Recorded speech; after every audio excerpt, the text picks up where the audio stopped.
ಇಷ್ಟು ವರ್ಷದಿಂದ ಆ ನನ್ನ ಮಗನ್ ಹೇಗೋ ತಡ್ಕೊಂಡಿದ್ದೀರ.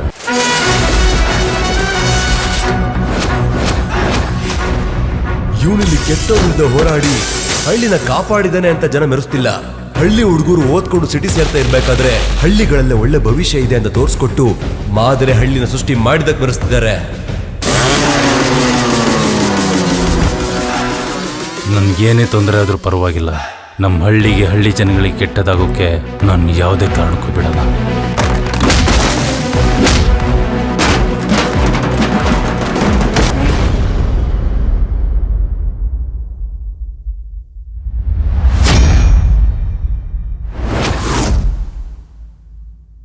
ನಿಮಗೆ ಈ ಹಳ್ಳಿಯ ಸಬ್ಜೆಕ್ಟ್ ಅನ್ನು ಇಟ್ಕೊಂಡು ಇವತ್ತಿನ ಸಂದರ್ಭಕ್ಕೆ ಈ ಸಿನಿಮಾ ಮಾಡಲಿಕ್ಕೆ ಏನು ಧೈರ್ಯ? ಇಂಥದೊಂದು ಜಾನರಲ್ಲಿ ಇಂಥದೊಂದು ಹಳ್ಳಿ ಸೊಗಡನ್ನ ಇಟ್ಕೊಂಡು ಒಂದು ಕತೆ ಹೇಳಕ್ಕೆ ಬರ್ತಾ ಇರೋದು, ಇಂಥದೊಂದು ಇಂಡಸ್ಟ್ರಿ ಮಿಸ್ಸಿಂಗ್ ಇದೆ. ಜನ ನಿಜವಾಗ್ಲೂ ತಗೊಂತಾರೆ. ಒಂದು ಟೈಮಲ್ಲಿ ಹೀಗೆ ಆಗಿತ್ತು, ಫುಲ್ ರೌಡಿಸಮ್ ಸಿನಿಮಾ ಸ್ಟಾರ್ಟ್ ಆಗಿ ಆ ಟೈಮಲ್ಲಿ ಜನ ಅಪ್ಸೆಟ್ ಆದಾಗ 2 ಸಿನಿಮಾ ಒಂದು ಚೇಂಜ್ ಮಾಡುತ್ತೆ. ಒಂದು ಮುಂಗಾರು ಮಳೆ ನನ್ನ ದುನಿಯಾ. ಇವಾಗೇನು ಥಿಯೇಟರ್ ಜನ ಬರ್ತಾನೆ ಅಂತ ಹೇಳ್ತಾ ಇದಾರಲ್ಲ, ಅದು ಈ ಸಿನಿಮಾದ ಮೂಲಕ ಚೇಂಜ್ ಆಗ್ಬೋದು ಅನ್ನೋ ಒಂದು ಕಾನ್ಫಿಡೆನ್ಸ್ ನಮಗಿದೆ. ನೋಡು ಆ ಥರ ಆದರೆ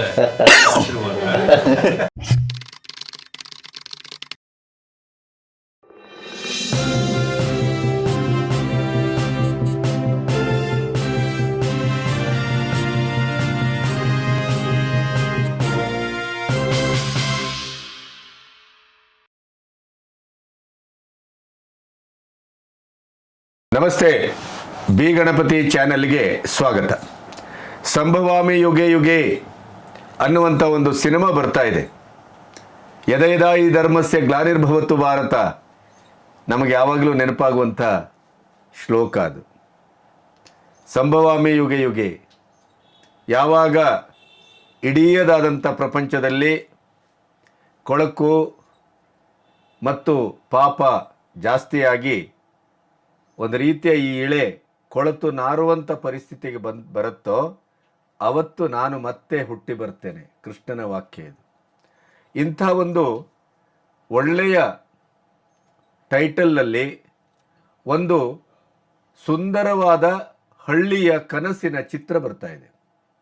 ಇಡೀ ಹಳ್ಳಿಯನ್ನು ಒಂದು ರೈತ ಮುಖೇನ, ರೈತರಿಗಾಗಿ, ರೈತರಿಂದಲೇ ಅದು ಕಟ್ಟಲ್ಪಟ್ಟರೆ, ನಿರೂಪಿಸಲ್ಪಟ್ರೆ ಅಲ್ಲಿ ಬದುಕು ಹೇಗಿರಬಹುದು, ಆ ನಿರೂಪಣೆಯ ಒಂದು ಪ್ರಯಾಣದಲ್ಲಿ ಒಬ್ಬ ಪ್ರಾಮಾಣಿಕ ಹುಡುಗ ತೊಡಗಿಕೊಂಡ್ರೆ ಏನೆಲ್ಲ ಅನಾಹುತಗಳಾಗ್ತವೆ, ಏನೆಲ್ಲಗಳ ಸವಾಲುಗಳನ್ನು ಅವನು ಎದುರಿಸಬೇಕಾಗತ್ತೆ, ಯಾವ ರೀತಿಯ ಒಂದು ದುಷ್ಟಶಕ್ತಿಗಳೊಟ್ಟಿಗೆ ಹೋರಾಟವನ್ನು ಮಾಡಬೇಕಾಗತ್ತೆ.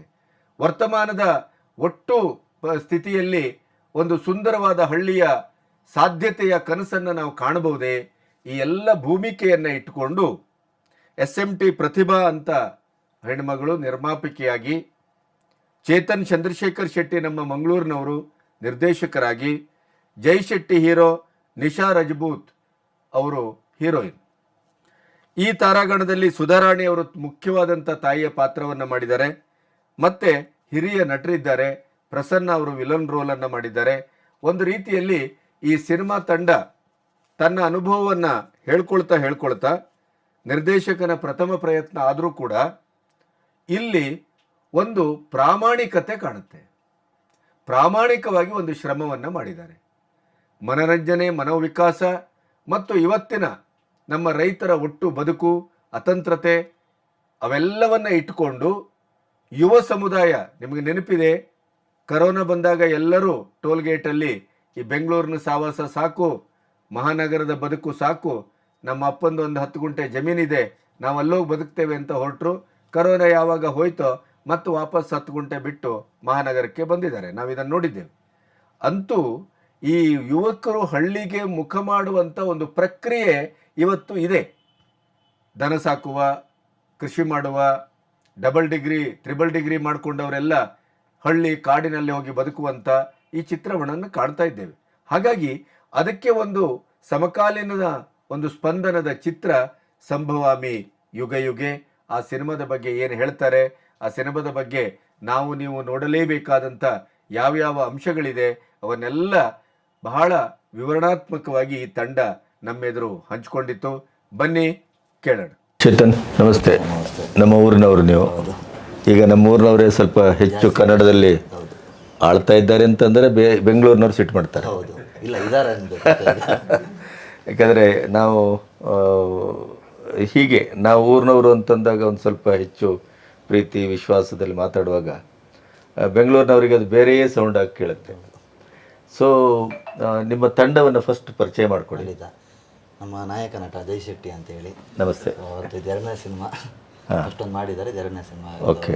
ಹಾಗೆ ನಮ್ಮ ನಾಯಕ ನಟಿ ನಿಶಾ ರಾಜ್ಪೂತ್ ಅಂತ ಹೇಳಿ. ನಮಸ್ತೆ. ಅವ್ರ ಹೆಸರೇನಂದ್ರಿ? ನಿಶಾ ರಾಜ್ಪೂತ್ ಅಂತ ಹೇಳಿ, ಉತ್ತರ ಕರ್ನಾಟಕದ ಹುಡುಗಿ. Okay okay. ಹಾಗೆ ನಮ್ಮ ಸಿನಿಮಾದಲ್ಲಿ ಒಂದು ಕಳನಟನಾಗಿ ಗರ್ಜಿಸಕ್ಕೆ ಬರ್ತಾ ಇರೋದು ಬಜರಂಗಿ ಪ್ರಸನ್ನ ಅವರು, ಟೋನಿ ಪಾತ್ರ ಅಂತ. ಹಾಂ, ಪ್ರಸನ್ನ ಸಾಮಾನ್ಯ ನಮಗೆಲ್ಲ ಹೋದರೂ ಸಿಗ್ತಾರೆ, ಇತ್ತೀಚೆಗೆ ಸ್ವಲ್ಪ ಕಡಿಮೆ. ನಾನು ನೀವು ಸಿನಿಮಾಕ್ಕೆ ಈ ಸಬ್ಜೆಕ್ಟು ಈಗ 2-3 ಕಾರಣಕ್ಕಾಗಿ ಸಂಭವಾಮಿ ಯುಗೆ ಯುಗೆ ಭಾರತದ ಒಟ್ಟು ಚರಿತ್ರೆಯಲ್ಲೂ ಮತ್ತೊಮ್ಮೆ ಸಂಭವಾಮಿ ಯುಗೆ ಯುಗೆ ಆಗ್ತಾ ಇದೆ, ಅಥವಾ ನಾವು ಮಾತಾಡ್ತಾ ಇರುವಾಗ ಆಲ್ರೆಡಿ ಆಗಿರ್ಬೋದು. ಸೊ ಸಿನಿಮಾ ರಂಗದಲ್ಲಿ ಇವತ್ತು ಕನ್ನಡ ಚಿತ್ರರಂಗ ಆ ದಿನಕ್ಕೆ ಕಾಯ್ತಾ ಇದೆ, ಪುನರುತ್ಥಾನದ ಮತ್ತೊಂದು ಶಕೆಗೆ. ಇಡೀ ಥಿಯೇಟ್ರ್ ಬರ ಬಿದ್ದಿದೆ, ಕರ್ನಾಟಕದಲ್ಲಿ ಬರ ತೀವ್ರವಾಗಿದೆ, ಆದರೆ ಅದು ನಮ್ಮ ಥಿಯೇಟ್ರಲ್ಲಿ ಇನ್ನೂ ಜಾಸ್ತಿ ಇದೆ. ಇಂಥ ಹೊತ್ತಿನಲ್ಲಿ ಬರ್ತಾ ಇದ್ದೀರಿ ನೀವು 21ನೇ ತಾರೀಕು. ಬಟ್ ಎಲೆಕ್ಷನ್ ಎಲ್ಲ ಮುಗಿದಿರ್ತದೆ, IPL ಎಲ್ಲ ಮುಗಿದಿದೆ, ಈಗ ಸಿನಿಮಾ ನೋಡುವ ಮೂಡಿಗೆ ಜನ ಬರ್ತಾ ಇದ್ದಾರೆ ಅಂತ ಅಂದ್ಕೊಳ್ತೇನೆ. ನಿಮಗೆ ಈ ಹಳ್ಳಿಯ ಸಬ್ಜೆಕ್ಟನ್ನು ಇಟ್ಕೊಂಡು ಇವತ್ತಿನ ಸಂದರ್ಭಕ್ಕೆ ಈ ಸಿನಿಮಾ ಮಾಡಲಿಕ್ಕೆ ಏನು ಧೈರ್ಯ ನಿಮಗೆ? ಬೇರೆ ಅಂದರೆ ನೀವು ಹೇಳಿದ್ರಲ್ಲ, ಥಿಯೇಟ್ರಿಗೆ ಬರ ಬಂದಿದೆ, ಎಲ್ಲ ಬಂದಿದೆ, ಸೊ ಚೇಂಜ್ ಮಾಡೋದಕ್ಕೆ ಏನೋ ಒಂದು ಬೇಕು. ಸೊ ಒಂದು ಟೈಮಲ್ಲಿ ಹೀಗೆ ಆಗಿತ್ತು, ಫುಲ್ ರೌಡಿಸಮ್ ಸಿನಿಮಾ ಸ್ಟಾರ್ಟ್ ಆಗಿ ಆ ಟೈಮಲ್ಲೂ ಜನ ಅಪ್ಸೆಟ್ ಆದಾಗ 2 ಸಿನಿಮಾ ಒಂದು ಚೇಂಜ್ ಮಾಡುತ್ತೆ, ಒಂದು ಮುಂಗಾರು ಮಳೆ, ಇನ್ನೊಂದು ದುನಿಯಾ. ಸೊ ಅದೇ ಥರ ಅಮೃತಧಾರೆನೂ ಬಂತು. ಹೌದು, ಅಮೃತಧಾರೆ ಅದರ ಬೆನ್ನಿಗೆ ನೆನಪಿರಲಿಲ್ಲ ಬಂತು ಆ ಥರ. ಸೊ ಒಂದು ಟೈಮ್ ಹಿಂಗೆ ಬಿದ್ದಾಗ ಎತ್ತೋದಕ್ಕೇನೋ ಒಂದು ಬೇಕಾಗತ್ತೆ. ಸೊ ಆ ಥರದ ಒಂದು ಸಿನಿಮಾ ಇದು ಸಂಭವ. ಫಸ್ಟ್ ಸಿನಿಮಾದಲ್ಲಿ ನೀವು ಇಡೀ ಕನ್ನಡ ಇಂಡಸ್ಟ್ರಿಯನ್ನು ಒಂದು ರೀತಿಯಲ್ಲಿ ಜನ ಬರೋದಿಂದ ಜನ ಫುಲ್ ಆಗುವ ಲೆವೆಲ್ಗೆ ತರ್ತೇನೆ ಅಂತ ವಿಶ್ವಾಸ ಇದೆಯಲ್ಲ, ಅದಾಗ್ಬೋದು ನಿಮ್ಮದು. ಆದರೆ ಒಂದು ಸಿನಿಮಾದ ಕತೆ ಅದು ನನಗಂದ್ರೆ ಒಂದು ಒಳ್ಳೆ ಕತೆ ಮಾಡ್ಕೊಂಡಾಗ ಈ ಟೈಟ್ಲೇ ಸಂಭವ ಯುಗೆ ಯುಗೆ ಅಂದ್ರೆ ಸೌಂಡೇ ನಿಮಗೆ ಹೇಳ್ತಾ ಇದೆ. ಆಮೇಲೆ ಸ್ಟಾರ್ ಕಾಸ್ಟ್ ನೋಡ್ತಾ ಇರ್ಬೋದು. ಸೊ ಮೇಯ್ನ್ ಇಲ್ಲಿ ಕತೆ ಹೀರೋ ಆಗಿರೋದು. ಸೊ ಆ ಕತೆ ಆಗಿರೋ ಧೈರ್ಯ ದಮ್ಮು ನನಗೇನು ಅಂತ ಗೊತ್ತಿದೆ ಡೈರೆಕ್ಟ್ರಾಗಿ, ನನ್ನ ಕನಸದು. ಸೊ ಆ ಕತೆಗೆ ಆ ಧೈರ್ಯ ಇದೆ. ಸೊ ಇಷ್ಟು ಜನ ಕರೆಸ್ತೀನಿ ಅಂತೇಳಿ. ನೀವು ಹೇಳಿದ್ರಿ ಈಗ ಹಳ್ಳಿ ಸಬ್ಜೆಕ್ಟು ಬರ್ತಾ, ಹಳ್ಳಿ ಸಬ್ಜೆಕ್ಟ್ ನೀವು ನೋಡಿರ್ಬೋದು. ಒಂದು ಟೈಮ್ನಲ್ಲಿ ಬಂಗಾರದ ಮನುಷ್ಯ ಇಂಥ ಸಿನಿಮಾ ಬಂದಾಗ ಜನ ಥಿಯೇಟ್ರು ಗೋಡೆ ಹೊಡ್ಕೊಂಡು ಹೋಗಿರೋಂಥ ಕಾಲನೂ ನಮ್ಮ ಕನ್ನಡ ಇಂಡಸ್ಟ್ರಿಲಿ ಇದೆ. ಸೊ ಒಂದು ಒಳ್ಳೆ ಹಳ್ಳಿ ಸಬ್ಜೆಕ್ಟ್ ಇಟ್ಕೊಂಡು ಬಂದಾಗ ಅದು ರೈತರ ಬಗ್ಗೆ ಹೇಳೋದಂಥದ್ದು, ಆಮೇಲೆ ಒಂದು ಹಳ್ಳಿ ಬಗ್ಗೆ, ಒಂದು ಗ್ರಾಮ ಪಂಚಾಯತಿ ಬಗ್ಗೆ ಹೇಳುವಂಥ ಒಂದು ಕತೆ, ಆಮೇಲೆ ಎಲ್ರಿಗೂ ಇಷ್ಟ ಆಗೋಂಥ ಒಂದು ಸಿನಿಮಾ ಇದು. ತುಂಬ ಜನ ನೀವು ಹೇಳೋದು ಕೇಳ್ತಿರ್ಬೋದು, ಇತ್ತೀಚಿನ ದಿನಗಳಲ್ಲಿ ಕನ್ನಡದಲ್ಲಿ ಫ್ಯಾಮಿಲಿ ನೋಡೋಂಥ ಸಿನಿಮಾ ಬರ್ತಾ ಇಲ್ಲ ಅಂತೇಳಿ. ನಮ್ಮ ಸಿನಿಮಾ ಅದನ್ನು ಫುಲ್ಫಿಲ್ ಮಾಡೋದು. ಫುಲ್ ಫ್ಯಾಮಿಲಿ ಹೋದರೆ ನೋಡ್ಕೊಂಡು ವಾಪಸ್ ಬಂದಾಗ ಅವನು ಒಂದು 15 ದಿನದಲ್ಲಿ ಅಥವಾ ಒಂದು ತಿಂಗಳು ಅವನ ಇಡೀ ಬಜೆಟಲ್ಲಿ ಒಂದಿಷ್ಟು ಕಟ್ ಮಾಡಬೇಕಾಗತ್ತೆ ಇವತ್ತು. ಯಾಕಂದರೆ PVRನ ಅಥವಾ ನಮ್ಮ ಥಿಯೇಟ್ರನ ಒಟ್ಟು ಬಜೆಟ್ ಏನಿದೆ ಅದು ಕೂಡ ಅಷ್ಟೇ ರೀತಿಯಲ್ಲಿ ನಮ್ಮನ್ನು ಕಾಡ್ತಾ ಇದೆ. ಪ್ರಸನ್ನ, ನೀವು ಇಷ್ಟೆಲ್ಲ ಸಿನಿಮಾ ಮಾಡಿದ್ರಲ್ಲ, ಪ್ರಾಮಾಣಿಕವಾಗಿ ಹೇಳಿ, ಸಂಭವಾಮಿ ಯುಗೆ ಯುಗೆ ಆ ಸಿನಿಮಾದ ಬಗ್ಗೆ ನಿಮಗೆ ಏನು ಅನಿಸ್ತದೆ?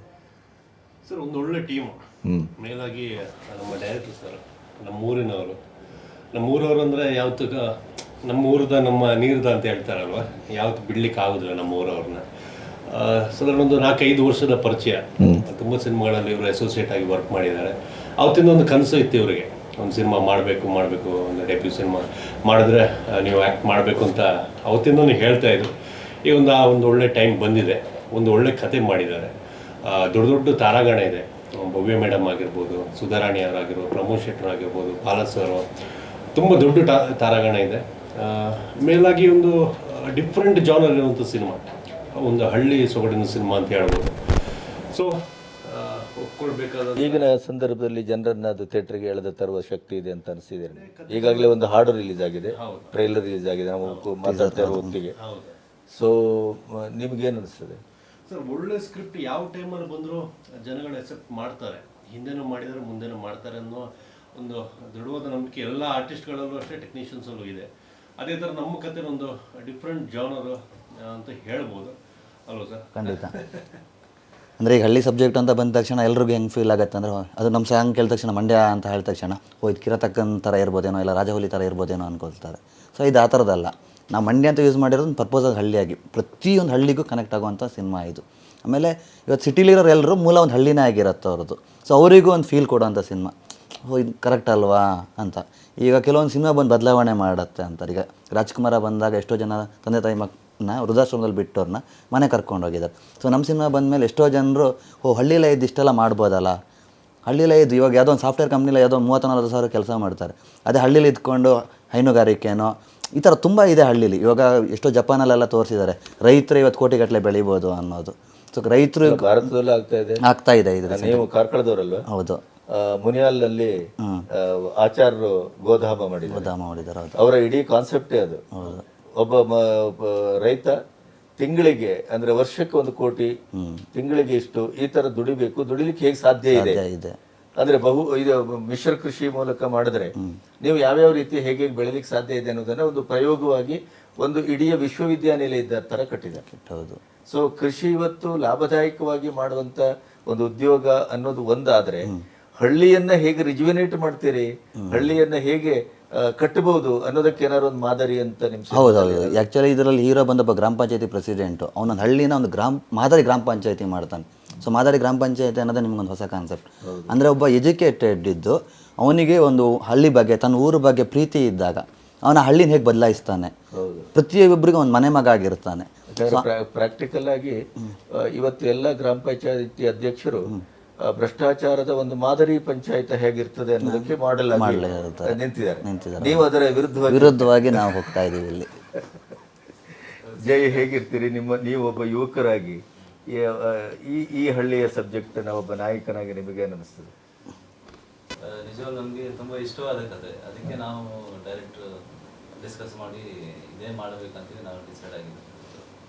ಆಮೇಲೆ ಇದರಲ್ಲಿ ಬರೋ ನನ್ನ ಕ್ಯಾರೆಕ್ಟರ್ ಇದೆಯಲ್ಲ, ನಾನು ಹಳ್ಳಿ ನಮ್ಮ ಕಡೆ ಎಲ್ಲ ನೋಡಿದ್ದೀನಿ ಪಂಚಾಯತ್ ಅಧ್ಯಕ್ಷ ಹೆಂಗಿರ್ತಾರೆ, ಅಲ್ಲಿ ಅಷ್ಟೊಂದು ಬೆಲೆ ಪ್ರಿಫರೆನ್ಸ್ ಕೊಡಲ್ಲ. ಅಂದರೆ ಪಂಚಾಯತಲ್ಲಿ ಇರ್ತಾರೆ, ಊರ ಜನಕ್ಕೆ ಯಾರು ಅಂತಾನೆ ಅಷ್ಟೊಂದು ಗೊತ್ತಿರಲ್ಲ. ಎಲೆಕ್ಷನ್ ಟೈಮಲ್ಲಿ ಒಂದು ಪ್ರಚಾರ ಮಾಡ್ತಾರೆ, ಎಲೆಕ್ಷನ್ ಟೈಮಲ್ಲಿ ಮತ್ತು ಕಲೆಕ್ಷನ್ ಟೈಮ್ ಎರಡೇ ಟೈಮ್ ಗೊತ್ತಾಗುತ್ತೆ. ಅದೇ ನೀವು ಈ ಕಡೆ ಮಂಡ್ಯ, ಮೈಸೂರು ಈ ಕಡೆ ಬಂದರೆ ಅಲ್ಲಿ ಒಂದು ಪಂಚಾಯತಿ ಪ್ರೆಸಿಡೆಂಟ್ ಅಂದರೆ ಅವ್ರಿಗೊಂದು ದೊಡ್ಡ ವ್ಯಾಲ್ಯೂ ಇದೆ, ಅವ್ರನ್ನ ಅಷ್ಟು ಮೆರೆಸ್ತಾರೆ ಜನ. ಸೊ ಅಂಥದ್ದೊಂದು ಕ್ಯಾರೆಕ್ಟರ್ ಮಾಡಿರೋದು ನಾನು. ಸೊ ಅಲ್ಲಿ ಆ ಗತ್ತು ಏನಿರುತ್ತೆ ನೀವು ಸಾಂಗಲ್ಲೇ ನೋಡಿರ್ಬೋದು. ನಮ್ಮ ಜೊತೆ ಬರೋ ಗ್ಯಾಂಗು, ಆಮೇಲೆ ಆ ಜನ ನನಗೆ ಸಪೋರ್ಟ್ ಮಾಡೋದು, ನಡ್ಕೊಂಡು ಬರ್ತಾ ಇದ್ರೆ ಎಲ್ಲ ಕೈ ಮುಗಿಯೋರು ನನಗೆ. ಸೊ ಇದೆಲ್ಲ ಕ್ಯಾರೆಕ್ಟರ್ಗೆ ಇರೋದು ಗತ್ತದು. ಸೊ ತುಂಬ ಇಷ್ಟಪಟ್ಟು ಮಾಡಿರೋದು. ನಿಮಗೇನು ಅನಿಸ್ತದೆ, ಜನ ಯಾವ ರೀತಿ ಸ್ವೀಕರಿಸ್ಬೋದು ಅಂತ? ಜನ ನಿಜವಾಗ್ಲೂ ತಗೊಂತಾರೆ. ಏನಕ್ಕಂದರೆ ಇಂಥದ್ದೊಂದು ಜಾನರಲ್ಲಿ ಇಂಥದ್ದೊಂದು ಹಳ್ಳಿ ಸೊಗಡನ್ನ ಇಟ್ಕೊಂಡು ಒಂದು ಕತೆ ಹೇಳಕ್ಕೆ ಬರ್ತಾ ಇರೋದು, ಇಂಥದ್ದೊಂದು ಇಂಡಸ್ಟ್ರಿ ಮಿಸ್ಸಿಂಗ್ ಇದೆ. ಸೊ ಇವಾಗೇನು ಥಿಯೇಟ್ರ್ ಜನ ಬರ್ತಾಯಿಲ್ಲ ಅಂತ ಹೇಳ್ತಾ ಇದ್ದಾರಲ್ಲ, ಅದು ಈ ಸಿನಿಮಾದ ಮೂಲಕ ಚೇಂಜ್ ಆಗ್ಬೋದು ಅನ್ನೋ ಒಂದು ಕಾನ್ಫಿಡೆನ್ಸ್ ನಮಗಿದೆ. ಅದು ಈ ಪಾಸಿಟಿವ್ ವೈಬ್ಸ್ ಅನ್ನೋದು ಯಾವ ಕೆಲಸದಾರಾದ್ರೂ ಒಂದು ಪಾಸಿಟಿವಿಟಿ ಅಂತ ಇರಬೇಕು. ಅದು ಈ ನಮ್ಮ ಕತೆ ಶುರುವಾದಾಗಿಂದ ಈ ಎಂಡ್ ತನಕ, ಇವಾಗ ರಿಲೀಸ್ ತನಕನೂ ಅದು ಕ್ಯಾರಿ ಆಗಿ ಬಂದಿದೆ. ನಮಗೆ ಟೀಮ್ಗೆ ಸೇರ್ಕೊಂಡವ್ರು ಇರ್ಬೋದು, ನಮ್ಮ ಟೀಮಲ್ಲಿ ಕೆಲಸ ಮಾಡಿರೋ ಟೆಕ್ನಿಷಿಯನ್ಸ್ ಇರ್ಬೋದು, ಎಲ್ಲರ ಕಡೆಯೂ ಒಂದು ಪಾಸಿಟಿವ್ ವೈಬ್ಸ್ ಇತ್ತು. ಸೊ ನಾವಿಲ್ಲೇ ಯಾರಿಗೆ ನಮ್ಮ ಸಿನಿಮಾದ ಬಗ್ಗೆ ಒಂದು ತುಣುಕುಗಳನ್ನ ತೋರಿಸಿದ್ರು ಅವ್ರು ರಿಯಾಕ್ಟ್ ಮಾಡಿರೋದು ಹಾಗೆ ಇದೆ. ಸೊ ಇದೆಲ್ಲ ಒಟ್ಟುಗೂಡಿ ನೋಡಿದೆ ಒಂದು ಕಾನ್ಫಿಡೆನ್ಸ್ ತುಂಬಾ ಇದೆ. ನೀವೊಂದು ರಜಪೂತ್ ಫ್ಯಾಮಿಲಿಯಿಂದ ಬಂದಿದ್ದೀರಿ ಅಂತ ಅಂದ್ಕೊಳ್ತೇನೆ. ಭಾರತದಲ್ಲಿ ರಜಪೂತ್ ಫ್ಯಾಮಿಲಿ ಅಂದರೆ ಬಹಳ ಶೌರ್ಯದ ಇದು. ನೀವು ಹೇಗೆ ಕನ್ನಡ ಮತ್ತು ಬಾಂಬೆ ಇದು ಹೇಗೆ ನಿಮ್ಮ ಒಡನಾಟ? ಇದು ಫಸ್ಟ್ ನಿಮ್ಮ ನಾಯಕಿಯಾದ ಸಿನಿಮಾ. ನಿಮಗೇನು ಅನಿಸ್ತದೆ ಕನ್ನಡದ ಸಿನಿಮಾ ಅಥವಾ ಈ ಸಬ್ಜೆಕ್ಟು, ಈ ಟೀಮ್? ಇದು ನನ್ನ ಕನಸಿತ್ತು ಸರ್, ಒಂದು ಸ್ಯಾಂಡಲ್ವುಡಲ್ಲಿ ಬಂದು ಈ ಥರ ಎಸ್ಪೆಷಲಿ ಒಂದು ಕ್ಯಾರೆಕ್ಟರ್ ಮಾಡಬೇಕಂತ ನನ್ನ ಕನಸಿತ್ತು. ಯಾಕಂದರೆ ತುಂಬ ವರ್ಷದಿಂದ ಮಾಡಲಿಂಗ್ ಮಾಡಿ ಅದು ಗ್ಲ್ಯಾಮ್ ಪೋರ್ಷನ್ ಮಾಡಿದ್ದೀನಿ. ಆದರೆ ಈ ಪಾತ್ರ ನೋಡಿದ್ರೇ ಅದು ತುಂಬ ಸೂಕ್ಷ್ಮವಾಗಿ, ತುಂಬ ಬ್ಯೂಟಿಫುಲ್ ಆಗಿ ಬರೆದಿದ್ದಾರೆ ಚೇತನ್ ಸರ್. ಸೊ ಈ ಕ್ಯಾರೆಕ್ಟರ್ ಯಾವಾಗ ನನ್ನ ಸರ್ ಅಪ್ರೋಚ್ ಮಾಡಿದ್ರು, ನನಗೆ ಈ ಥರನೇ ಲಾಂಚ್ ಆಗಬೇಕು ಅಂತ ಇತ್ತು. ಹಾಗೆ ಆಗಿದೆ. ಹುಟ್ಟಿರೋದು ಬಿಜಾಪುರಲ್ಲಿ ಆಗಿ ಕನ್ನಡಿಗ ಆಗಿ ಈಗ ನಮ್ಮ ಸ್ಯಾಂಡಲ್ವುಡಲ್ಲಿ ಬಂದು ಒಂದು ಮೂವಿ ಮಾಡಬೇಕಂತ ಇಲ್ಲ ಸರ್, ಹುಟ್ಟಿರೋದು ಬಿಜಾಪುರಲ್ಲಿ. ಸ್ಕೂಲಿಂಗ್ ಕಾಲೇಜ್ ಅಷ್ಟೇ ಮಾಡಿದ್ದು ಬಾಂಬೆಲಿ ಸರ್. ಅಂದರೆ ನಮ್ಮ ಅಪ್ಪಗೆ ಮೂವೀಸ್ ಅಂದರೆ ತುಂಬ ಹುಚ್ಚ ಸರ್ ಅವರು. Every Sunday we use to sit and watch Apthamitra. He is a huge fan of Vishnuvardhan sir. And I think ಅದೇ ನನಗೂ ಬಂದಿದೆ. ಅಂದರೆ ನಂಗೆ ಒಂದು ಕ್ಯಾಮ್ರಾ ಮುಂದ್ಗಡೆ ಇರಬೇಕಂತ ನನಗೆ ಕನಸಿತ್ತು.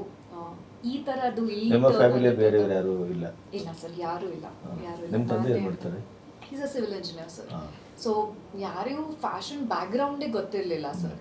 ಸೊ ಮೂವೀಸ್ ಏನಿದೆ ಅಂತ ಯಾರಿಗೂ ಗೊತ್ತಿರಲಿಲ್ಲ. ಸೊ ನೀವು ಹೇಗೆ ಬಂದ್ರಿ? ನಾನು ಚಿಕ್ಕವಳಿಂದಾನೇ ಸರ್ ಮಣ್ಣಲ್ಲಿ ಆಟ ಆಡಕ್ಕೆ ಹೋದ್ರೂ ನಾನು ಮೇಕಪ್ ಹಚ್ಕೊಂಡು ಹೋಗ್ತಾ ಇದ್ದೆ. ಅಷ್ಟು ಹುಚ್ಚ ಸರ್ ನನಗೆ. ಫ್ಯಾಷನ್ ಅಂತ ಅಷ್ಟೇ ಗೊತ್ತಿತ್ತು, ಅಂದರೆ ಏನು ಮಾಡಬೇಕಂತ ಆಬ್ವಿಯಸ್ಲಿ ಗೊತ್ತಿರಲಿಲ್ಲ. ಗ್ಲ್ಯಾಮ್ ಪೋರ್ಷಂಟ್ ಇದೆ, ಅಂದರೆ ಅದರೊಳಗೆ ಆಬ್ವಿಯಸ್ಲಿ ನಾವು ಸಕ್ಸಸ್ ಆಗ್ತೀವಂತ ಯಾವಾಗೂ ಇರಲಿಲ್ಲ ಸರ್. ಇದು ಮಾಡಬೇಕಷ್ಟೇ ಗೊತ್ತಿತ್ತು. ಸೊ ಮಾಡಲಿಂಗ್ ಮಾಡ್ತಾ ಮಾಡ್ತಾ ಇದು ಅಪಾರ್ಚುನಿಟಿ ಸಿಕ್ತು. That to as a lead. ಯಾರಿಗೆ ಬೇಡ? ಅದು ಸಚ್ ಅ ಬ್ಯೂಟಿಫುಲ್ ಕ್ಯಾರೆಕ್ಟರ್, ಯಾರಿಗೂ ಬೇಡ. So I think it was all destiny. ನನ್ನ ಡೆಸ್ಟಿನಿಲಿ ಅದು ಬರಬೇಕಿತ್ತು ಅಂತ, ಈ ನನ್ನ ಲಾಂಚಿಗೆ ಈ ಕ್ಯಾರೆಕ್ಟರ್ ಬರಬೇಕು ಅಂತ ಇತ್ತು. ಸೊ ಹಾಗಾಗಿದೆ. So all thanks to Chetan sir, to be honest. ತುಂಬ ಹೆಲ್ಪ್ ಮಾಡಿದ್ದಾರೆ ಸರ್. ಫುಲ್ ನನ್ನ ಉತ್ತರ ಕರ್ನಾಟಕ ಸ್ಲ್ಯಾಂಗಿಗೆ ಈ ಥರ ಸ್ಲ್ಯಾಂಗ್ ಚೇಂಜ್ ಮಾಡೋಕ್ಕೆ ತುಂಬ ಸರ್ ಹೆಲ್ಪ್ ಮಾಡಿದ್ದಾರೆ. ಇಡೀ team actually, not just him, ಇಡೀ ಟೀಮ್ ವರ್ಕ್ ಇತ್ತು. ಸೊ ಹಾಗಾಗಿ ಇದು ಅಪಾರ್ಚುನಿಟಿ ಸಿಕ್ಕಿದೆ. ನಾವು ತುಂಬ ಹಾರ್ಡ್ ವರ್ಕ್ ಮಾಡಿದ್ದು ಮೂವಿನೂ ಮಾಡಿದ್ವಿ. ನೋಡೋಣ ಹೇಗೆ ಬರುತ್ತೆ ರಿಸಲ್ಟ್. 21 ಜೂನಿಗೆ ಗೊತ್ತಾಗುತ್ತೆ. ನೀವು ಇದು ಒಂದು ರೀತಿಯ ಅನುಭವಿ ನಟರ ಮತ್ತು ಹೊಸ ಕಲಾವಿದರ ಒಂದು ಸಂಗಮ, ಕಾಂಬಿನೇಷನ್ ಇದೆ. ಒಬ್ಬ ಹೊಸಬರಾಗಿ ಹೇಗೆ ಇದನ್ನು ನಿಭಾಯಿಸಿದ್ರಿ? ನಿಭಾಯಿಸಿದೆ ಅನ್ನೋದಕ್ಕಿಂತ ನನಗೆ ಕತೆ ಮಾಡಿದಾಗ ಒಂದೊಂದಿಷ್ಟು ಕ್ಯಾರೆಕ್ಟರ್ಗಳೆಲ್ಲ ತಲೆಯಲ್ಲಿ ಬಂದಾಗ ಆ್ಯಕ್ಚುಲಿ ಸುಧಾರಣೆ ಮೇಡಮ್ ಒಂದು ಬ್ಲೈಂಡ್ ಮದರ್ ಕ್ಯಾರೆಕ್ಟ್ರು, ಈ ಥರದ ಕ್ಯಾರೆಕ್ಟ್ರ್ ಬೇಕು ಅಂದಾಗ ಸರಿ ಒಂದು ಕತೆ ಹೇಳಿ, ಕತೆ ಎಷ್ಟಾದರೆ ಮಾಡ್ತೀನಿ. ಸರಿ ಮೇಡಮ್ ಅಂತೇಳಿ ಮೇಡಮ್ಗೆ ಕತೆ ಹೇಳಿದೆ. ಸೂಪರ್ ಆಗಿದೆ, ಮಾಡ್ತೀನಿ ಚೇತನ್. ಪ್ರಮೋದ್ ಸರಿಗೆ ಹೇಳಿದೆ, ಸರಿ ಈ ಥರದ ಒಂದು ಕ್ಯಾರೆಕ್ಟರ್ ಅದು ಅವರೇ ಬೇಕಿತ್ತು ಆ ಕ್ಯಾರೆಕ್ಟರ್. ಆಮೇಲೆ ಅವರೆಲ್ಲ ಕತೆ ಕೇಳಿದಾಗ ಪ್ರತಿಯೊಂದು ಪಾತ್ರಕ್ಕೂ ಈ ಕಥೆಲಿ ವ್ಯಾಲ್ಯೂ ಇದೆ. ಇಲ್ಲಿ ಯಾರು ಜೈ ಶೆಟ್ಟಿನೋ ಇನ್ನೊಬ್ಬ ಹೀರೋ ಅನ್ನೋದಕ್ಕಿಂತ ಕತೆ ಮೇಯ್ನ್ ಹೀರೋ ಇಲ್ಲಿ. ಸೊ ಪ್ರತಿಯೊಂದು ಕ್ಯಾರೆಕ್ಟ್ರಿಗೂ ಒಂದು ಸ್ಟಾರ್ಟು ಎಂಡು ಅಂತ ಇದೆ. ಆಮೇಲೆ ಆ ಕ್ಯಾರೆಕ್ಟ್ರು ಬಂದಾಗ ನೀವು ಈಗ ನಮ್ಮ ತುಳುನಲ್ಲಿ ಇದು ನೋಡಿರ್ಬೋದು, ಯಾವುದು ಯಕ್ಷಗಾನ ಮಾಡಿದಾಗ ನಾವು ಸಂಪೂರ್ಣ ದೇವಿ ಮಹಾತ್ಮೆ, ಅಲ್ಲಿ ಬರೋ ಪ್ರತಿಯೊಂದು ಇದು ಬಂದಾಗಲೂ ನಮಗೊಂದು ಮೈ ರೋಮಾಂಚನ ಆಗುತ್ತೆ. ಸೊ ಈ ಸಿನಿಮಾದಲ್ಲಿ ಅಷ್ಟೇ ಪ್ರತಿಯೊಂದು ಕ್ಯಾರೆಕ್ಟರ್ ಬಂದಾಗ ನಿಮಗೆ ಆ ಒಂದು ರೋಮಾಂಚನಕಾರಿ ಸನ್ನಿವೇಶಗಳು ಶುರುವಾಗುತ್ತೆ. ಸೊ ಅದು ನೋಡಿ ಎಲ್ಲರೂ ಥ್ರಿಲ್ ಆದರು. ಸೊ ಥ್ರಿಲ್ ಆಗಿ ಮಾಡ್ತೀವಿ ಅಂತ. ಆಮೇಲೆ ಸೆಟ್ಟಿಗೆ ಬಂದಾಗಲೂ ನಮ್ಮ ರಾಜಲಕ್ಷ್ಮಿ ಬ್ಯಾನರ್ ಯಾರಿಗೂ ಇಲ್ಲಿ ಏನೂ ಕಡಿಮೆ ಮಾಡಲ್ಲ. ಆ್ಯಕ್ಚುಲಿ ನಮ್ಮ ಮೇಡಮ್ ಬಗ್ಗೆ ತುಂಬ ಹೊಗಳಬೇಕು. ಅವರಿಂದ ಇವತ್ತು ಇಲ್ಲಿ ನಾವೆಲ್ಲ ಕೂತಿದ್ದೀವಿ, ಸಿನಿಮಾ ಆಗಿದೆ. ಸೊ ಅವ್ರ ಮೇಡಮ್ ನಮ್ಮ ಬ್ಯಾನರ್ ಥಾಟ್ ಏನಂದರೆ, ನಮ್ಮ ಸಿನಿಮಾಗೆ ಬಂದು ನಮ್ಮ ಬ್ಯಾನರ್ಲ್ಲಿ ಯಾರೇ ಕೆಲಸ ಮಾಡ್ತಾರೆ ಅವರಿಗೆಲ್ಲ ಥರದ್ದು ಫೆಸಿಲಿಟೀಸ್ ಕೊಡಬೇಕು, ಯಾವುದು ಕಡಿಮೆ ಆಗ್ಬಾರ್ದು ಅನ್ನೋ ಥರದ ಒಂದು ಬ್ಯಾನರು ರಾಜಲಕ್ಷ್ಮಿ. ನಿಮಗೆ ಅವರಿಗೆ ಹೇಗೆ ಪರಿಚಯ? ನಮಗೆ ಆ್ಯಕ್ಚುಲಿ ನಾನು ಜೈ ಫ್ರೆಂಡಿಂದ ನನಗೆ ಜೈ ಪರಿಚಯ ಆದರು, ನನಗೂ ಅವ್ನ ಫ್ರೆಂಡ್ ಆಗಿದ್ದ. ಸೊ ನಾವಿಬ್ಬರು ಎಲ್ಲ ಕೂತ್ಕೊಂಡು ಜೈ 1975 ಆದಮೇಲೆ ನಾವು ಜೈಗೇನೋ ನೆಕ್ಸ್ಟ್ ಮಾಡಬೇಕು, ಯಾವ್ದಾರು ಒಂದು ಒಳ್ಳೆ ಕಂಟೆಂಟ್ ಇರೋ ಸಿನಿಮಾ ಮಾಡಬೇಕು ಅಂತ ಅನ್ನಿಸ್ತು. ಆ ಫ್ರೆಂಡ್ಸ್ ಮುಖಾಂತರ ಮೀಟಾಗಿ ನಾವಿಬ್ಬರೆಲ್ಲ ಕತೆ ಡಿಸ್ಕಷನ್ ಮಾಡಿದ್ವಿ. ಏನೇ ಮಾಡಿದ್ರು ಒಂದು ಹೊಸದಾಗಿರಬೇಕು, ಯಾವುದೋ ತಮಿಳ್ ಸಿನಿಮಾ ಥರ ಇದೆ, ಯಾವುದೋ ತೆಲುಗು ಸಿನಿಮಾ ಥರ ಇದೆ ಅಂತ ಜನ ಮಾತಾಡ್ಬಾರ್ದು, ಈ ಸಿನಿಮಾದ ಪಕ್ಕ ಕನ್ನಡದ ಮಣ್ಣಿನ ಸಿನಿಮಾ ಇದು ಅಂತ ಮಾತಾಡಬೇಕು ಅನ್ನೋದೊಂದು ಫಸ್ಟ್ ಡಿಸ್ಕಷನ್ ಮಾಡಿದ್ಮೇಲೆ ಈ ಕತೆ ಹುಟ್ಟಿತು. ಕತೆ ಹುಟ್ಟಿದ ಮೇಲೆ ಒಂದಿಷ್ಟು ನಾವು ಪ್ರೊಡ್ಯೂಸರ್ಗೆ ಅಪ್ರೋಚ್ ಮಾಡಬೇಕಲ್ಲ ಅಂತ. ಸೊ ಆವಾಗ ಈಗ ಜೈ ಅವ್ರ ಮುಖಾಂತರ ನಾವು ಪ್ರೊಡ್ಯೂಸರ್ ಹತ್ರ ಮೀಟ್ ಆದ್ವಿ, ಅವ್ರಿಗೆ ಅಪ್ರೋಚ್ ಮಾಡಿದ್ವಿ. ಅವ್ರು ಆಲ್ರೆಡಿ ಆ ಟೈಮಿಗೆ ಚೀತಾ ಸಿನಿಮಾ ಸ್ಟಾರ್ಟ್ ಮಾಡೋಕೆ ಹೊರಟಿದ್ರು. ನಮ್ಮ ಕತೆ ಕೇಳಿದ್ಮೇಲೆ ಅವರು ತುಂಬ ಎಕ್ಸೈಟ್ ಆಗಿ ಇಲ್ಲ ಇದನ್ನೇ ಮಾಡೋಣ, ಫಸ್ಟು ಕತೆ ತುಂಬ ಚೆನ್ನಾಗಿದೆ, ಮಾಡೋಣ ಈ ಸಿನಿಮಾ ಅಂತ ಅವರು ಖುಷಿಯಾಗಿ ಸಿನಿಮಾ ಮಾಡಿದ್ರು. ಸೊ ಸಿನಿಮಾ ನಾವು ಚಿಕ್ಕ ಬಜೆಟ್ ಅಂತಲೇ ಅವ್ರಿಗೆ ಹೇಳಿದ್ದು. ಬಟ್ ಅವರು ಹೇಗೆ ಅಂದರೆ ಈ ನಮ್ಮ ಬ್ಯಾನರಲ್ಲಿ ಮಾಡ್ತಿದ್ರೆ ಚೆನ್ನಾಗೇ ಮಾಡಿ, ಚೆನ್ನಾಗೇ ಬರಬೇಕು, ಒಂದು ಒಳ್ಳೆ ಔಟ್ಪುಟ್ ಕೊಡಿ, ಕ್ವಾಲಿಟಿ ಕೊಡಿ ಅಂತ. ಸೊ ನಾವು ಅದಕ್ಕೆ ಎಲ್ಲರೂ ಸೇರಿ ಕೆಲಸ ಮಾಡಿದ್ವಿ ಒಂದು ಟೀಮ್ ಆಗಿ. ಸೊ ಆರ್ಟಿಸ್ಟ್ ಪ್ರತಿಯೊಬ್ಬರು ಸಪೋರ್ಟ್ ಮಾಡೋದ್ರು. ಸೊ ಒಂದು ಒಳ್ಳೆ ಬ್ಯಾನರ್ ಬಂದಾಗ, ಅಂದರೆ ಈಗ ನಾವು ನಿಮ್ಮನ್ನು ಚೆನ್ನಾಗಿ ನೋಡ್ಕೊಂಡು ನೀವು ನಮ್ಮನ್ನು ಚೆನ್ನಾಗಿ ನೋಡ್ಕೊಳ್ತೀವಿ ಅಂತಾರಲ್ಲ, ಆ ಥರ ಒಂದು ಒಳ್ಳೆ ಬ್ಯಾನರ್ ಸಿಕ್ಕಿದಾಗ ಎಲ್ಲರೂ ಅವ್ರು ಖುಷಿಯಾದರು. ಸೊ ನಮಗೆಲ್ಲರೂ ಸಪೋರ್ಟ್ ಮಾಡಿದ್ರು. ಪ್ರಸನ್ನ, ಈ ನಿಮ್ಮ ಪಾತ್ರ ಯಾವ ರೀತಿ ಇದೆ? ಇಲ್ಲಿವರೆಗೆ ಮಾಡಿದ ಪಾತ್ರಕ್ಕಿಂತ ಏನಾದರೂ ಹೊಸತೇನಾದರೂ ನಿರೀಕ್ಷೆ ಮಾಡೋದು? ನನ್ನ ಪಾತ್ರದ ಹೆಸರು ಟೋನಿ ಅಂತೇಳಿ. ಒಂದು ಹಳ್ಳಿಯಲ್ಲಿರುವಂಥ ಒಬ್ಬ ಕ್ರಿಮಿನಲ್ ಮೈಂಡೆಡ್ ಪರ್ಸನ್. ನಮ್ದೊಂದು ಗ್ಯಾಂಗ್, ಒಂದು 4-5 ಜನ. ಕನ್ನಡದಲ್ಲಿ ಟೋನಿ ಅಂದ ಕೂಡ ನಮ್ಗೆ ಅಂಬರೀಷ್ ಅಂತ ನೋಡು, ಆ ಥರ ಆದರೆ ಅಂಬರೀಷ್ ಲಕ್ಷ್ಮಿ ಕಾಂಬಿನೇಷನ್ ಸಿನಿಮಾ ಒಳ್ಳೆ ಹೆಸರು ಕೊಟ್ಟಿದ್ದಾರೆ ಆ ಕ್ಯಾರೆಕ್ಟರ್ಗೆ, ಟೋನಿ ಅಂತೇಳಿ. ನಮ್ದೊಂದು 4-5 ಜನ ಫ್ರೆಂಡ್ಸು, ಎಲ್ಲ ವಿಲನ್ಸ್. ಅವ್ರು ಏನು ಮಾಡ್ತಾರೆ ಆ ಹಳ್ಳಿಯಲ್ಲಿ ಅನ್ನೋದೇ ಕತೆ. ಜೈ, ನಿಮ್ಮ 2ನೇ ಸಿನಿಮಾ ಇದು. ನಿಮಗೆ ಒಂದು ಬ್ರೇಕನ್ನು ಕೊಡ್ಬೋದಾ ಈ ಸಿನಿಮಾ? ಹೇಗೆ? ಅಥವಾ ಸಿನಿಮಾನೇ ಬದುಕುವಂತ ಬಂದಿದ್ದೀರಾ, ಅಥವಾ ಸಿನಿಮಾ ಒಂದು ಹಾಬಿನ, ಹವ್ಯಾಸನ, ಹೇಗೆ? ಮೊದಲು ಸಿನಿಮಾ ಒಂದು ಹಾಬಿ ಥರ ತಗೊಳ್ಳೋಂತ ಬಂದಿತ್ತು. ಬಟ್ ಇಲ್ಲಿ ಇಳಿದ ಮೇಲೆ ಇಲ್ಲೇ ಏನಾದರೂ ಮಾಡಬೇಕಂತ ಡಿಸೈಡ್ ಆಗಿಬಿಟ್ಟಿದ್ದೀನಿ. ಸೊ ನಾವು ಕಥೆಯಿಂದ ಹಿಡಿದು ಇಲ್ಲಿ ತನಕ ಏನು ಕೆಲಸ ಮಾಡಿದ್ದೀವಿ ಪ್ರತಿಯೊಂದರಲ್ಲೂ ಅಷ್ಟು ಎಫರ್ಟ್ ಹಾಕಿದ್ದೀವಿ. ಸೊ ಆ ಎಫರ್ಟ್ ನಮ್ಗೆ ಗೊತ್ತಿದೆ. ಸೊ ಇನ್ನು ಆಡಿಯನ್ಸಿಗೆ ಇನ್ನೂ ಗೊತ್ತಾಗಬೇಕು. ಸೊ ಅದರಿಂದ ನಮಗೆ. ನಿಮ್ಮ ಹಿನ್ನೆಲೆ ಏನು? ನಾನು ಕುಂದಾಪುರದ ಹುಡುಗ. ಸೊ ಅಲ್ಲಿಂದ ಈ ಬ್ಯಾಂಗ್ಳೂರಿಗೆ ಬಂದು ಒಂದು 10-13 ವರ್ಷ ಆಗಿದೆ. ಸೊ ಇಲ್ಲಿ ಕೆಲ್ಸಕ್ಕೆ ಅಂತ ಬಂದ ನಾನು. ಸೊ ಇಲ್ಲಿ ದುಡಿತಾ ಇರಬೇಕಾದ್ರೆ ಏನಾದರೂ ಕೆಲಸ ಮಾಡೋದು, ಸ್ಯಾಲ್ರಿ ತೊಗೊಳ್ಳೋದು, ಖರ್ಚು ಮಾಡೋದು ಇದ್ದೇ ಇದೆ. ಇದ್ರ ಹಿಂದೆ ಏನಾದರೂ ಒಂದು ಅಚೀವ್ ಮಾಡಬೇಕನ್ನೋ ನನಗೆ ಮುಂಚೆಯಿಂದನೂ ಕಾಡ್ತಾಯಿತ್ತು. ಈ ಮಧ್ಯೆ ಮಾಡಲಿಂಗ್ ಸೇರೋಣ ಅಂತೇಳಿ ಒಂದು ಐಡಿಯಾಸ್ ಬಂದಿತ್ತು ನನಗೆ. ಬಟ್ ಆ ಮಧ್ಯೆ ನನಗೆ 1975 ಡೈರೆಕ್ಟರ್ ಪರಿಚಯ ಆದರು. ಆವಾಗ ಈ ಥರ ಸಿನಿಮಾ ಮಾಡೋಣ ಅಂತೇಳಿ ಒಂದಷ್ಟು ಥಾಟ್ಸ್ ಬಂತು. ಬಟ್ ಅವ್ರು ಹೇಳಿದ ತಕ್ಷಣ ನಾನು ಏನಕ್ಕೆ ಒಪ್ಕೊಂಡೆ ಅಂದರೆ, ನನಗೆ ಮುಂಚೆಯಿಂದನೂ ಸಿನಿಮಾ ನೋಡೋದಂದ್ರೆ ತುಂಬ ಹುಚ್ಚು. ಆವಾಗ ಕಾಲೇಜ್ ಡೇಸಲ್ಲೂ ನಮ್ಮ ಊರಲ್ಲಿ ರಿಲೀಸ್ ಆಗ್ತಿರೋ ಸಿನಿಮಾ ನಾನು ಬಿಡ್ತಾರೆ. ಒಂದು ಸಿನಿಮಾ ಆವತ್ತು ಒಂದು ಆ ವೀಕ್ ನೋಡಿಲ್ಲ ಅಂದರೆ ನನಗೆ ತುಂಬ ಗಿಲ್ಟಿ ಫೀಲ್ ಆಗೋದು. ಅಯ್ಯೋ ಬಿಟ್ಬಿಟ್ನಲ್ಲ, ನೋಡೋಕ್ಕಾಗಿಲ್ಲಲ್ಲ ಅಂತೇಳಿ. ಹಾಗೆ ಇವಾಗಲೂ ಅಷ್ಟೇ, ವಾರದಲ್ಲಿ 2 ಸಿನಿಮಾ ನೋಡಿಲ್ಲ ಅಂದರೆ ನನಗೆ ತೃಪ್ತಿ ಇರಲ್ಲ. ಏನೋ ನೋಡಲೇಬೇಕು. ಅದು ಸಿನಿಮಾ ಇಲ್ಲ ಅಂದರೆ ಏನೋ ಒಂದು ಸಿನಿಮಾನ ರಿಲೀಸ್ ಆಗಿಲ್ವಲ್ಲ ಅಂತ ಆ ಫೀಲು ಕಾಡ್ತಾ ಇರುತ್ತೆ.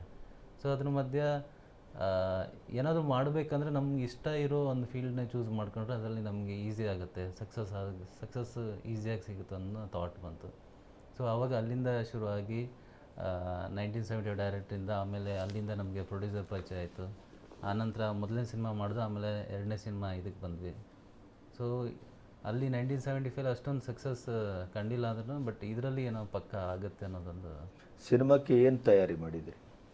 ಸಿನಿಮಾಕ್ಕಂದರೆ ಈ ಸ್ಕ್ರಿಪ್ಟ್ ರೆಡಿ ಆದಾಗ ವಿತ್ ಡೈಲಾಗ್ಸ್ ಎಲ್ಲ ರೆಡಿ ಆದ ತಕ್ಷಣ ನಾವು ಫಸ್ಟು ಶುರು ಮಾಡಿದ್ದು ಪ್ರಾಕ್ಟೀಸ್. ಸೊ ಎಲ್ಲ ನಮ್ಮ ಏನು ಆಫೀಸ್ ಏನಿದೆ ಅಲ್ಲಿಗೆ ನಾನೊಬ್ಬನೇ ಅಲ್ಲದೇ ಎಲ್ಲರನ್ನೂ ಕರೆಸ್ತಾಯಿದ್ವಿ. ನಿಶಾರ್ ಇರ್ಬೋದು, ಮಧುರ ಇದ್ದಾರೆ, ಆಮೇಲೆ ಅಶೋಕ್ ಅವರು, ಪ್ರತಿಯೊಬ್ಬರು ಬಂದಿದ್ದಾರೆ ಸೀನಿಯರ್ ಆರ್ಟಿಸ್ಟ್. ಅವ್ರನ್ನ ಬಿಟ್ಟು ಎಲ್ಲ ಬಂದು ಎಲ್ಲರಿಗೂ ಆಲ್ಮೋಸ್ಟ್ ಒಂದು ಮೋರ್ ದೆನ್ ಒಂದು 20-25 ಡೇಸ್ ನಾವು ಪ್ರಾಕ್ಟೀಸ್ ಮಾಡಿದ್ವಿ. ವಿತ್ ಡೈಲಾಗ್ ಏನಿದೆ, ಏನು ಮೂಮೆಂಟ್ ಕೊಡಬೇಕು ಅಂದರೆ ಇಲ್ಲ ಮೊಬೈಲಲ್ಲಿ ಕ್ಯಾಮ್ರಾ ಇಟ್ಕೊಂಡು ಅಲ್ಲಿಂದ ಶೂಟ್ ಮಾಡಿ. ಸೊ ಆ ನಂತರ ಓಕೆ ಅಂತ ಆದಮೇಲೆ ನೆಕ್ಸ್ಟ್ ನಾವು ಶೂಟಿಗೆ ಬಂದಿದ್ದು. ಏನಂದರೆ ನಾವು ಈ ಕಂಪ್ಲೀಟ್ ಥಿಯೇಟ್ರ್ ಪೋರ್ಷನ್ನ 25 ಡೇಸಲ್ಲಿ ನಾವು ಫಿನಿಷ್ ಮಾಡಿದ್ವಿ. ಅಂದರೆ ಇಷ್ಟು ದೊಡ್ಡ ತಾರಾಬಳಗ ಇಟ್ಕೊಂಡು ಆ ಹಳ್ಳೀಲಿ ಹೋಗಿ, ಅದು ಬೆಂಗಳೂರಲ್ಲ, ಇಲ್ಲಿಂದ ಒಂದು 60-70 ಕಿಲೋಮೀಟ್ರ್ ಆಚೆ ಇರೋ ಒಂದು ಹಳ್ಳಿ, ಅಲ್ಲೋಗಿ ಈ ಇಷ್ಟೊಂದು ದೊಡ್ಡ ಗ್ಯಾಂಗ್ ಜೊತೆ 25 ಡೇಸಲ್ಲಿ ಕಂಪ್ಲೀಟ್ ಮಾಡಿರೋದು. ಅದು ಅಷ್ಟು ಪ್ರಾಕ್ಟೀಸ್ ಅಥವಾ ಪ್ರಿಪ್ರೇಷನ್ ಇರೋದಕ್ಕೆ ಅದಾಗಿದೆ. ನಿಮಗೆ 2 ಸಿನಿಮಾದಲ್ಲಿ ಸಿನಿಮಾ ನೋಡುವ, ಸಿನಿಮಾ ಆಸಕ್ತಿ ಇರುವುದು ಅಷ್ಟೇ ಒಂದು ಕ್ರೈಟೀರಿಯಾ ಸಾಕು, ಅಷ್ಟೇ ಸಾಕು ಒಬ್ಬ ನಾಯಕ ನಟನಾಗಲಿಕ್ಕೆ ಅಂತ ಅನ್ನಿಸ್ತಾ ಇದೆಯಾ? ಅಥವಾ ಅದಕ್ಕೇನಾದರೂ ಒಂದು ಹಿನ್ನೆಲೆ, ಶಿಕ್ಷಣ ಅಥವಾ ತರಬೇತಿ ಬೇಕಿತ್ತು ಅಂತ ಅನ್ನಿಸ್ತಾ ಇದೆಯಾ? ಹೌದು, ಆಬ್ವಿಯಸ್ಲಿ ತರಬೇತಿ ಬೇಕಾಗಿ ಇರುತ್ತೆ. ಇಲ್ಲಾಂದರೆ ಯಾವುದೇ ಒಂದು ಎಮೋಷನ್ ನಮಗೆ ಕೊಡೋಕ್ಕಾಗಲ್ಲ. ಅದನ್ನು ನಾವು ಕಲ್ತ್ಕೋಬೇಕು, ಅರ್ಥಕೋಬೇಕು, ಆವಾಗಲೇ ಆಗೋದು. ಸೊ ಅದಕ್ಕಾಗಿ ನಮ್ಮ ಹಿಂದೆ, ಅದಕ್ಕೆ ನಾನು ಈ ಸಿನಿಮಾ ಮಾಡೋ ಮುಂಚೆ ಇಂಥ ಒಂದು ಒಳ್ಳೆ ಡೈರೆಕ್ಟ್ರ್ ಬೇಕಂತಲೇ ನಾನು ಚೇತನನ ಚೂಸ್ ಮಾಡಿರೋದು. ಒಬ್ಬರು ಡೈರೆಕ್ಟ್ರು ಕರೆಕ್ಟಾಗಿದ್ದಾಗ ಅವರಿಗೆ ಏನು ಬೇಕು, ಆ ಕ್ಯಾರೆಕ್ಟ್ರಿಗೆ ಏನು ಬೇಕು ಅಂತ ತೆಗೆಸೋ ಕೆಪಾಸಿಟಿ ಅವರಲ್ಲಿದ್ದಾಗ ಆ ಕ್ಯಾರೆಕ್ಟರ್ ಚೆನ್ನಾಗಿ ಬಂದೇ ಬರುತ್ತೆ. ಅದಕ್ಕೆ ನಾನು ಏನೇನು ಮಾಡಬೇಕು ಅನ್ನೋದೇ ಅವರು ಮಾಡಿಸಿದ್ದಾರೆ. ಸ್ಟಂಟ್ ಇರ್ಬೋದು, ಡ್ಯಾನ್ಸ್ ಇರ್ಬೋದು, ಯಾವುದನ್ನು ನಾನು ಹಾಗೆ ಹೋಗಿ ಮಾಡಿಲ್ಲ. ಸ್ಟಂಟ್ಗೂ ಇಲ್ಲಿಂದ ಮಾಗಡಿಯಲ್ಲಿ ಅವ್ರದ್ದು ಸ್ಟಂಟ್ ಮಾಡೋದಕ್ಕೆ ಅವರು ಫೀಲ್ಡೆಲ್ಲ ಮಾಡ್ಕೊಂಡಿದ್ರು, ಅಲ್ಲಿ ಕಳಿಸ್ತಾಯಿದ್ರು ಸ್ಟಂಟ್ ಪ್ರಾಕ್ಟೀಸ್ ಮಾಡೋದಕ್ಕೆ, ಡ್ಯಾನ್ಸು ಸಮೇತ ಹಂಗೇ. ಸೊ ಎಲ್ಲ ವಿತ್ ಪ್ರಾಕ್ಟೀಸ್ ಮಾಡಿ ಓಕೆ ಅಂತ ಆದಮೇಲೆ ನೆಕ್ಸ್ಟ್ ನಾವು ಶೂಟ್ಗೆ ಹೋಗಿರೋದು. So practice is very important. Nisha ಅವರೇ, ನಿಮಗೆ ಒಳ್ಳೆಯ ಪಾತ್ರ, ನನಗೊಂದು ಒಳ್ಳೆಯ ಇದೊಂದು ಕಿಕ್ ಬೋರ್ಡ್ ಆಗ್ಬೋದು, ಕನ್ನಡಕ್ಕೆ ಅಥವಾ ಬೇರೆ ಭಾಷೆಗೂ ಇರ್ಬೋದು ಅಂತ ಹೇಳಿದ್ರಲ್ಲ, ಈ ಒಳ್ಳೆಯ ಪಾತ್ರ ಅನ್ನುವ ಡೆಫಿನೇಷನ್ ಏನು ಈ ಸಿನಿಮಾದ ಒಳಗಡೆ? ನಾವು ತುಂಬ ಮೂವೀಸ್ ನೋಡಿದ್ದೀವಿ ಸರ್, ಅದರೊಳಗೆ ಹೀರೋಯಿನ್ ಅಂದರೆ ಗ್ಲಾಮ್ ಪೋರ್ಷನ್ ಅಷ್ಟೇ ಇರುತ್ತೆ. ಹೌದು, ಕನ್ನಡದಲ್ಲಂತೂ ಮೋಸ್ಟ್ ಆಫ್ ಸಿನಿಮಾ. ಸೊ ಈ ಮೂವಿ ಸರ್ ನನ್ನ ಕ್ಯಾರೆಕ್ಟರ್ ಎಕ್ಸ್ಪ್ಲೇನ್ ಮಾಡಾದ್ಮೇಲೆ, as I said, I always wanted ನಾನು ಸ್ಕ್ರೀನ್ ಮೇಲೆ ಬಿಗ್ ಸ್ಕ್ರೀನಲ್ಲಿ ಬರಬೇಕಂದ್ರೆ ಆ ಅವತಾರಲ್ಲಿ ಬರಬೇಕು ಅಂತ ನನಗೆ ತುಂಬ ಆಸೆ ಇತ್ತು. ಅಂದರೆ it was just not the look also. Sir story ಹೇಳಾದ್ಮೇಲೆ ಅದು ಕ್ಯಾರೆಕ್ಟರ್ ಹೇಗಿದೆ ಅಂತ ಗೊತ್ತಾದಮೇಲೆ ತುಂಬ ಸ್ಟ್ರಾಂಗ್ ಕ್ಯಾರೆಕ್ಟರ್ ಇದೆ ಸರ್. ನಾವು ಆ್ಯಸ್ ಅ ವುಮೆನ್ ನಾವು ಹೇಗಿದ್ದೀವಿ ಅದೇ ಪ್ರಾಪರಾಗಿ ಸರ್ ಚೇತನ್ ಸರ್ ಪೋರ್ಟ್ರೇ ಮಾಡಿದ್ದಾರೆ. As a women we are very feminine, ಅದು ಫೆಮಿನಿಟಿನೂ ತೋರಿಸಿದ್ದಾರೆ. ನಾವು ಜನಗಳಿಗೂ ಹೆಲ್ಪ್ ಮಾಡೋದು, as a mother we have nurturing nature. ಅದು ನರ್ಚರಿಂಗ್ ನೇಚರ್ ಇಟ್ಕೊಂಡು ನಾವು ಹೇಗೆ ಜನಗಳಿಗೂ ಹೆಲ್ಪ್ ಮಾಡೋದು, ಆ್ಯಸ್ ಅ ಲವರ್ ಹೌ ಅಮ್ಮ ಪಾರ್ಟ್ನರ್ ಇರ್ತೀನಿ, ಅದು ತೋರಿಸಿದ್ದಾರೆ. ಮತ್ತು ಫ್ಯಾಮ್ಲಿಗೆ ಯಾರಂದರೆ ಏನಂದರೆ ಮಾಡಿದ್ರೆ ಆ್ಯಸ್ ಅ ಸ್ಟ್ರಾಂಗ್ ವುಮೆನ್ ನಾವು ಎಮರ್ಜ್ ಆಗ್ತೀವಲ್ವ ಟು ಪ್ರೊಟೆಕ್ಟ್ ಆ ಫ್ಯಾಮ್ಲಿ, ಅದೂ ತೋರಿಸಿದ್ದಾರೆ. ಸೊ ಹೀಗಾಗಿ ಅದು ಕ್ಯಾರೆಕ್ಟರ್ ತುಂಬಾ ಬ್ಯೂಟಿಫುಲ್ ಇತ್ತು sir. So when you listen to the story itself, ಇಲ್ಲ ಸರ್ ಇದು ಪಾತ್ರ ಮಾಡಬೇಕು ಅಂತ ನನಗಿತ್ತು. ಮತ್ತು you see the so many multiple characters in the movie, but ನಿಮಗೆ ಇದು ಅನ್ಸಲ್ಲ ಕಿ ಓಕೆ ನನ್ನ ಕ್ಯಾರೆಕ್ಟರ್ ವೇಟೇಜ್ ಕಡಿಮೆ ಇದೆ. Every character that you see, and every character you interview they'll say no you know ನನ್ನ ಕ್ಯಾರೆಕ್ಟರ್ಗೆ ವೇಟೇಜ್ ಜಾಸ್ತಿ ಇದೆ ಅಂತ, ಯಾಕಂದರೆ ಆ ಥರ ಅವ್ರು ಪೋರ್ಟ್ರೇ ಮಾಡಿದ್ದಾರೆ. ಸೊ ಹಾಗಾಗಿ I was very sure when I heard the story. I just came down from Mumbai to hear the story, ಅಷ್ಟೇ ಇತ್ತು ಸರ್. ಚೇತನ್ ಸರ್ ಬಂದರು, ಇಲ್ಲಮ್ಮ ಡಿಸ್ಕಸ್ ಮಾಡೋಣ ಫಸ್ಟ್ ಅಂತ ಹೇಳಿದರು. ಅವ್ರು ಡಿಸ್ಕಸ್ ಮಾಡೋಣ, ನಾವು ಡಿಸ್ಕಷನ್ ಆದ ತಕ್ಷಣವೇ ಸರ್ ಹೇಳಿದರು ಆಯಿತು ಅಮ್ಮ ಕಾಂಟ್ರಾಕ್ಟ್ ಸೈನ್ ಮಾಡೋಣ ಅಂತ. ಅವಾಗೆ ಅವ್ರು ಪ್ರಿಂಟ್ ತೊಗೊಂಡು ಬಂದರು, ನಾವು ಅವಾಗೆ ಸೈನ್ ಮಾಡಿದ್ವು. So I think it was written that I have to do Swathi in this, I have to be the pairing of Arjun. So done the character sir ಆ ಥರ. ನಿಮಗೆ ಈ ಇಡೀದಾಗಿ ಕಥೆಯನ್ನು ಏನು ಮಾಡಿದ್ರಿ ಅದನ್ನು ಅಷ್ಟೇ ಶಕ್ತಿಯುತವಾಗಿ ಸಿನಿಮಾಗೆ ತಂದಿದ್ದೇನೆ ಅನ್ನುವ ಸಾರ್ಥಕತೆ ಇದೆ. ಖಂಡಿತ. ಯಾಕೆಂದರೆ ನಾನು ಕತೆ ಮಾಡಿದಾಗ ಹೇಳಿದ್ನಲ್ಲ ಆವಾಗಲೇ, ಏನೊಂದು ಚಿಕ್ಕ ಸ್ಕೇಲಲ್ಲಿ ಹೋಗೋಣ ಅಂತ ನಾವು ಹೋಗಿರೋದು ಈ ಕತೆ ಮಾಡಿದಾಗ.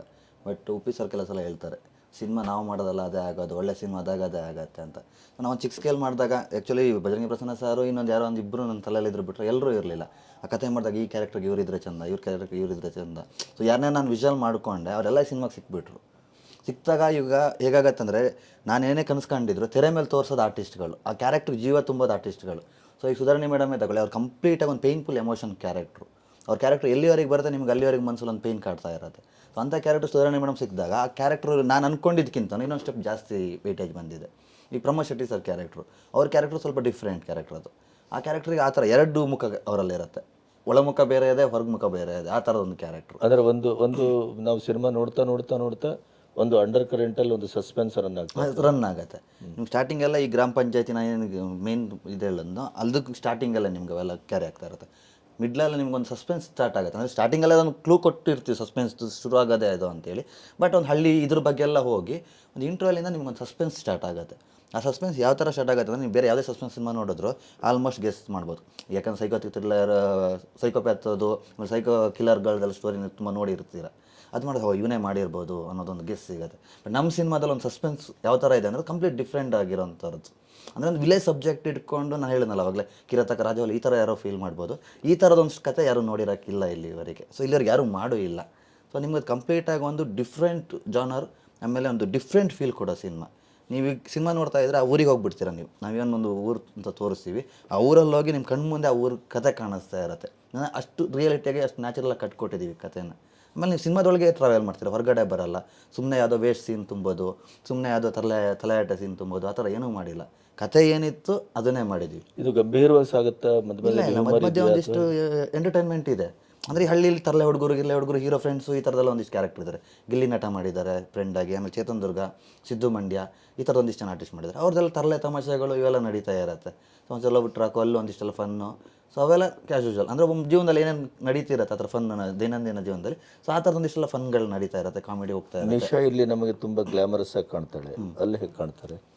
ಅಲ್ಲೂ ಗ್ಲಾಮರ್ ಇದೆ, ಅಂದರೆ ತೀರಾ ಇಲ್ಲಿ ಕಾಣೋಷ್ಟು ಅಲ್ಲಿ ಕಾಣಿಲ್ಲ, ಇಲ್ಲಿ ಕಾಣಿಸ್ತಿದೆ ನೋಡಿ.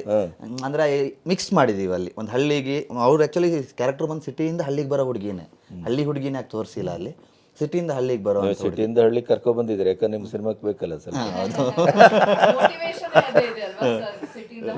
ಸೊ ಸಿಟಿಯಿಂದ ಹಳ್ಳಿಗೆ ಬರ್ಬೇಕು ಅನ್ನೋದೇ ಮೋಟಿವೇಶನ್ ಇರೋದ್ರೆ ಇವ್ರನ್ನ ಸಿಟಿಯಿಂದ ಹಳ್ಳಿಗೆ ಕರೆಸಿರೋದು.